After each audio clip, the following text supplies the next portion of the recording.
Story 1. She hit my 2-year-old son with a wire cord. When our son was born, my husband and I made a firm rule. We are the only ones allowed to discipline him. Timeouts only, no exceptions. This was especially directed at his mother, Maya Mael. DH had shared with me, in painful detail, how she abused him growing up, using belts, switches, extension cords, and whatever solid object she could find. He still has scars. Despite everything, he believed she'd mellowed out with age. Regardless, we told her our rule early on, and she agreed without protest. For the first 2 years, this wasn't a worry. We had a trusted friend who regularly babysat, and Emile only saw our son while we were present. She was sweet to him, never gave us a reason to question anything.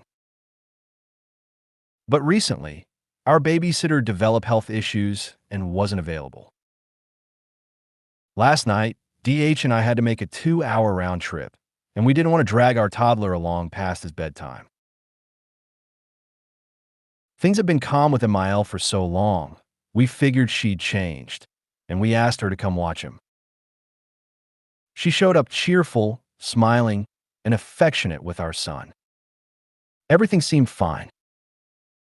We have cameras set up throughout the house, minus bathrooms, of course. About 30 minutes into the drive, I pulled up the live feed from our living room, just to check in. Why Saw will haunt me. My 2-year-old was on his hands and knees, crying and screaming as Emile whipped his back with a wire cord, like it was nothing. I rewound the footage. Just minutes earlier, they were playing on the couch, all smiles. Then my son, who's recently developed a habit of playful smacking, hit her in the face. Her reaction? Violence.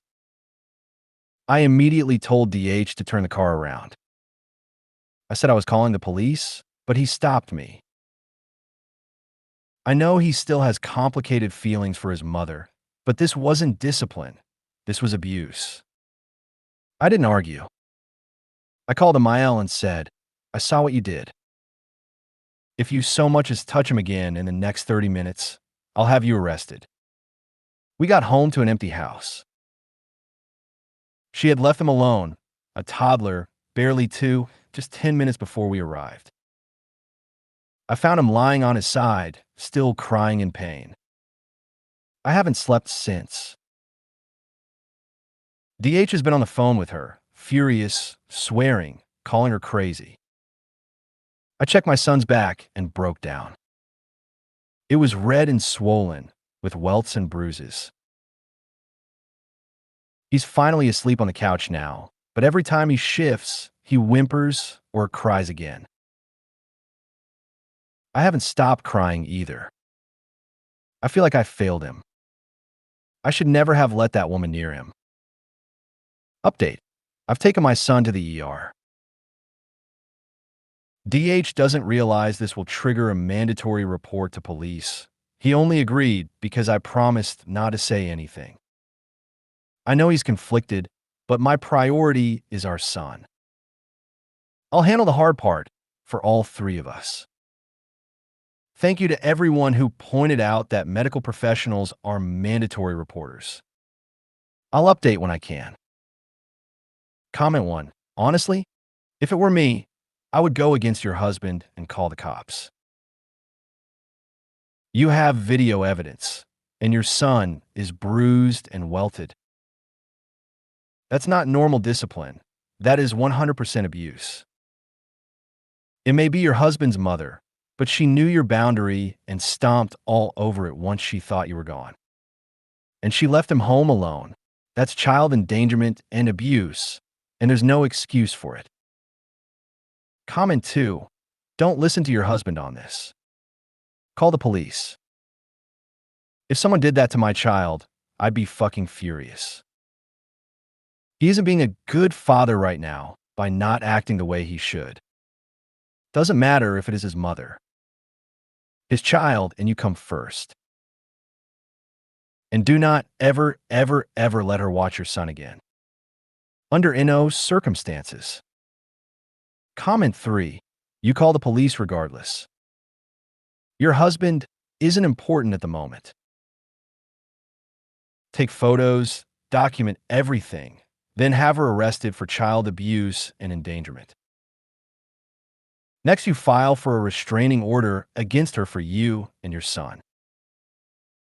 Fuck her and anybody else who tells you otherwise. Comment 4. Won't let you. This should be your hill. She abused your child, and he is protecting her for what? I let him know I'm calling the police, and if he has a problem, your lawyer's card is on the table. He can speak to you through him. Story 2. Update from the Post. She hit my 2-year-old son with a wire cord. Success. First and foremost, I just want to say thank you from the bottom of my heart. To everyone who reached out the day I shared our story, and to those who continue to check in on us in the days after, your kindness, support, and thoughtful advice meant more to me than I could put into words. It honestly brought me to tears. There was no way I wasn't going to come back and update this amazing community. The most important update: our little one is doing so much better. The doctor recommended some toddler-safe pain relief and home remedies, and thankfully, we've seen real progress. The welts have started to fade into bruises, and physically, he's healing well. Emotionally, he's bounced back far quicker than I expected. He hasn't cried much and has returned to his usual happy, curious self. Watching him play and smile again has been the biggest comfort to me as a mom. I was so scared that what happened would change the way he saw people. But he's resilient. He's strong. He's okay. As many of you predicted, the hospital contacted the authorities immediately. The detective working the case didn't waste a second. He reviewed the footage from our home security cameras and moved forward with filing charges against Amael. Based on the evidence, we were told she could be facing up to 20 years in prison. Once she's released, there will be a permanent restraining order put in place protecting our son, and both DH and I will be going full no contact with her. As for DH, we had a long and emotional conversation once I returned from the hospital. He held our son and broke down, crying and apologizing over and over for not letting me call the police in the moment.